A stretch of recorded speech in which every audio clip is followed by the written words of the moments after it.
Hey guys, Brian delivers you the goods here. I'm trying to return to you for this Okay to Man Movies of 2023 video because I know I'm very behind on doing this end of the year video, but I'm going to try to get it out to you guys, and then the next decent to good movies of 2023 video will most likely happen tomorrow.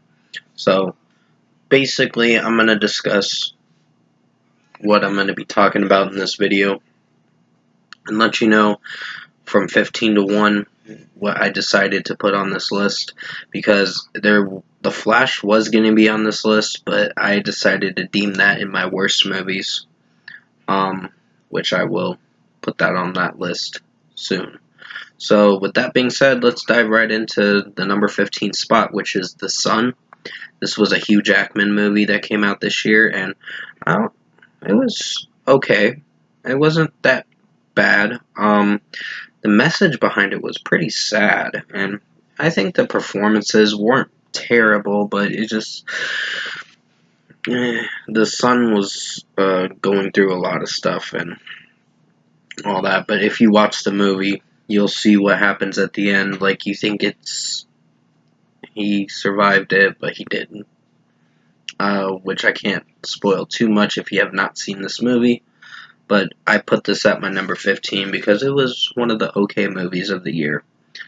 Next is number 14 with The Last Voyage of the Demeter, and that was a okay movie. I deemed this to be at number 14 because there were some moments I didn't like about basically the whole premise and some things. It's just mostly the pacing and how it turned out, the movie. It was quite a dark film, but it was okay of a watch. I wouldn't say my favorite movie this year, but an okay watch. So number 14 was The Last Voyage of the Demeter, and number 13 is Hypnotic with Ben Affleck. And this movie was okay. I mean, the storyline, yeah, it's hit or miss. I know some people didn't like this movie. Me, I'm in the middle with this one. I don't hate it. I think it's okay with the story. At least it's a better movie than the Jennifer Lopez The Mother, which you will be seeing that on my worst movies of 2023. But overall, I think Hypnotic was an okay film. It had an interesting premise, but it kind of got confusing a few times during the movie, but then it explained itself towards the end, and that's what I appreciated about the movie, that it explained it with what really happens, with what really happened and how they're trying to get inside his mind to find out where his daughter is, or their daughter or something. And basically, it's pretty intense movie from time to time, but overall, I think it was okay. I know not a lot of people like it because of how the script and how the action scenes turned out, and just the whole premise was hit or miss, but it depends on who's watching it. Number 12 is Asteroid City.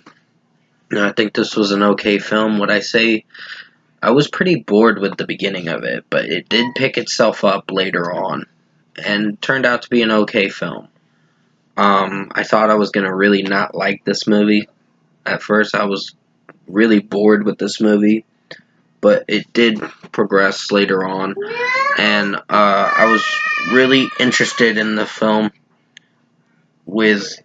I wasn't saying I was interested in the film, sorry, my nephew's been trying to come in my room, and then I kind of want to just get this video done so you guys enjoy a video, this end of the year video, so sorry about the distraction.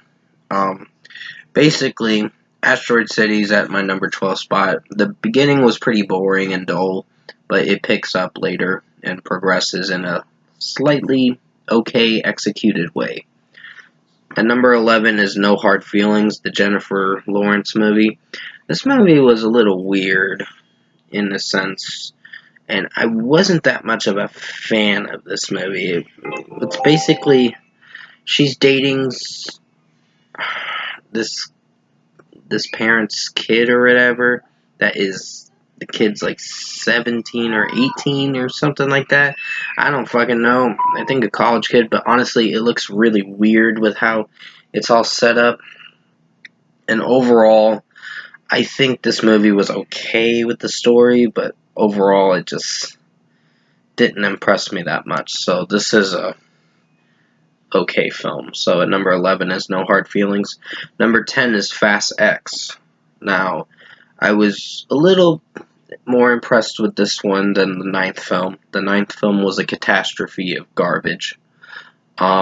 This one, the action scenes are predictable, and you know what's gonna fucking happen. Car chase scenes.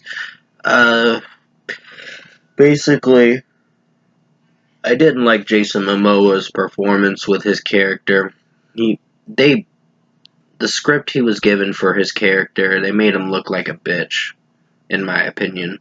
I don't know. I just was really disappointed with the whole script of Jason Momoa's character, but the movie performed okay, and there was some interesting. There was a cliffhanger at the end of it where he leads into the next film, the 11th film, which is the finale for the whole Fast and Furious series.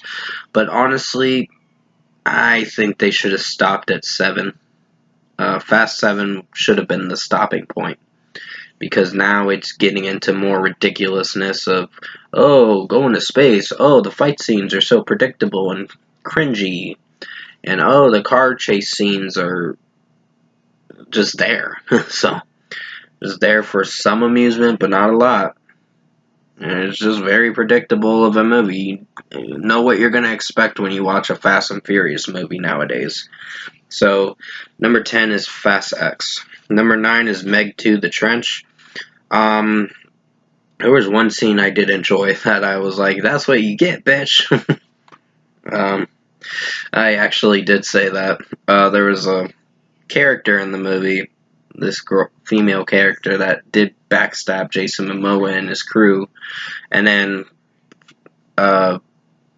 instant karma came like later on in the film, where she gets eaten by a shark. She said, "Oh, it can't break through the glass." I'm like, you shouldn't have said that, because I think I heard what you said, and then it just did, and ate her up. So I was like, that's what you get, bitch. So I was like, just instant karma right there. But overall, the film was okay. I wouldn't say the film was my favorite. It was one of the weakest Meg films.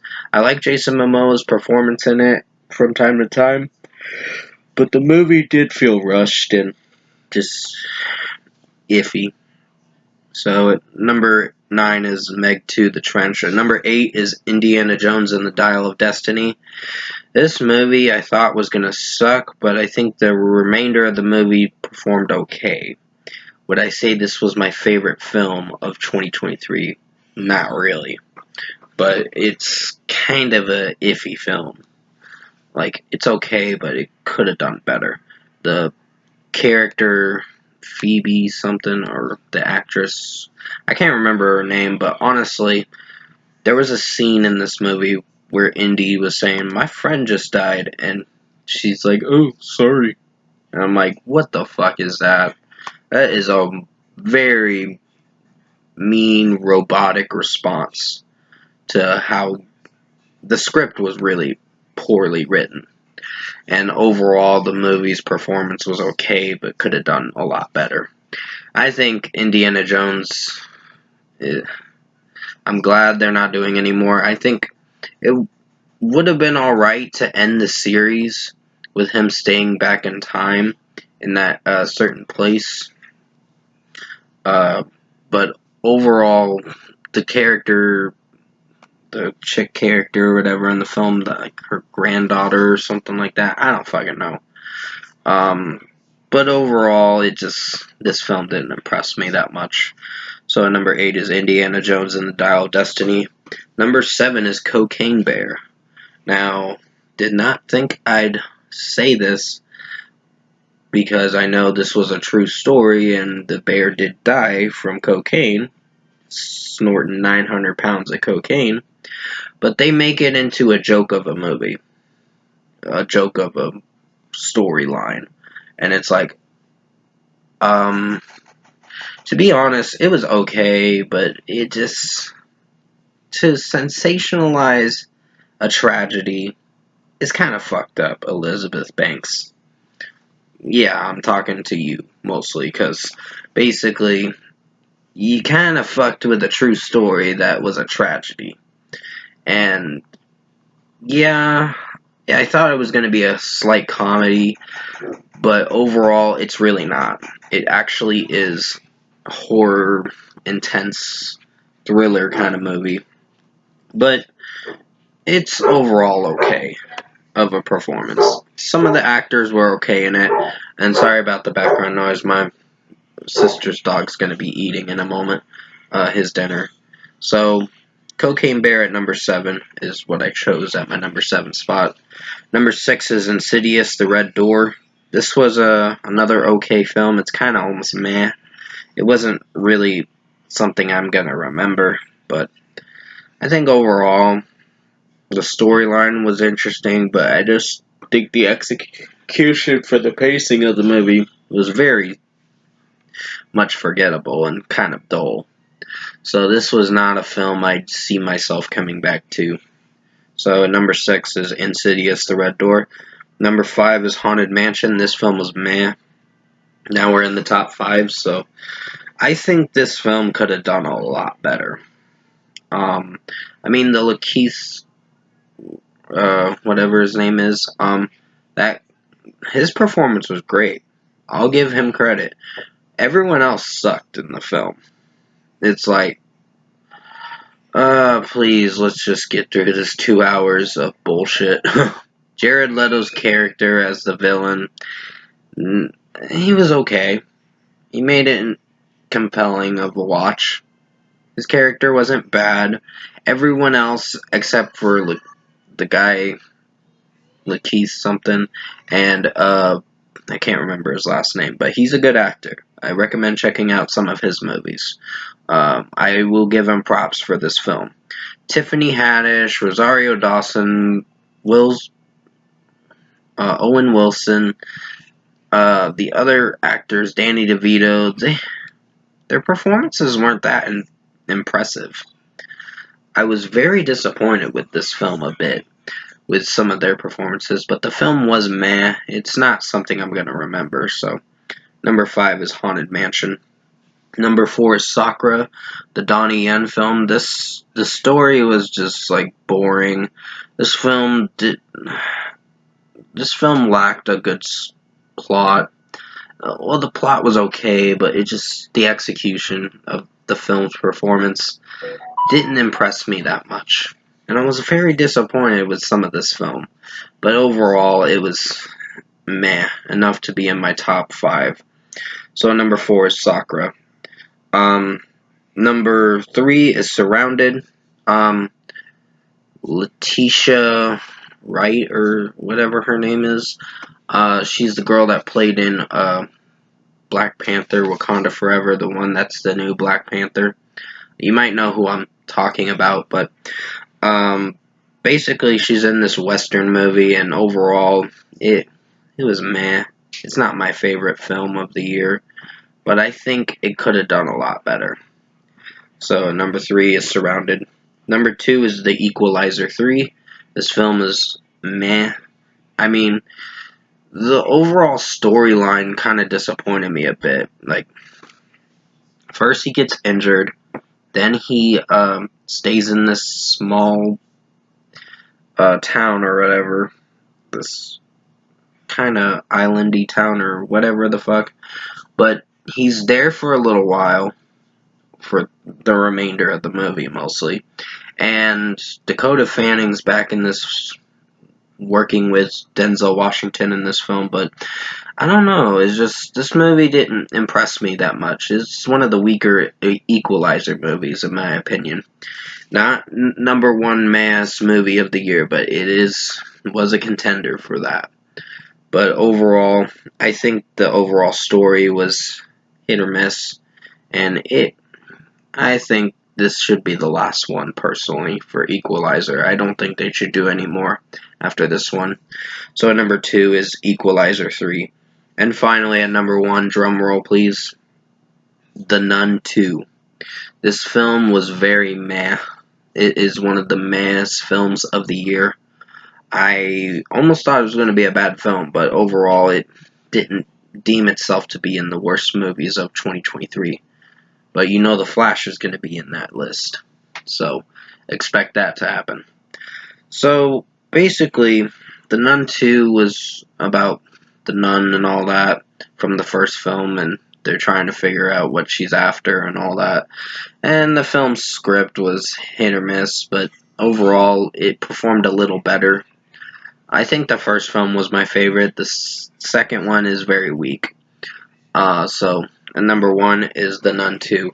That is going to be it for the OK to Man Movies of 2023 video. Hopefully you enjoyed this end of the year video. I will have decent to good movies of 2023 video coming out as soon as I can. I gotta finish writing the list. I think I did finish writing the list, but I will get a date set up for the decent to good movies of 2023, and the decent to good albums of 2023 will most likely be 2 parts or so. I will let you know, but until then, stay safe, guys, and have a good rest of your afternoon. I gotta go to work in like an hour or so, but until then, take care, and I'll see you in my next review.